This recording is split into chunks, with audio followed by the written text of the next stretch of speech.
Sanji, the people are asking, is your government going to be different? Are the police going to be used to catch criminals or are they still going to be a critics catcher? Democracy isn't just about holding an oath-taking ceremony, it is about the right to tell the same that he is wrong without fearing a knock on the door at 2 a.m. And then there is the issue of the group. Look, we all know the ground reality. Manipur has a complex web of armed groups, some in suspension of operations, some not. The previous government was often accused of having a selective approach.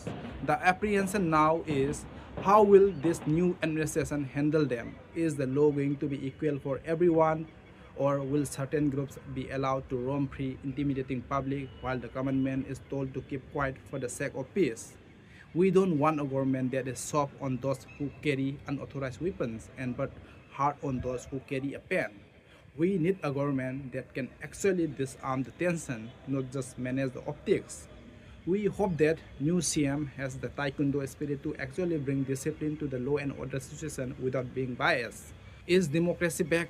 If democracy means having a mighty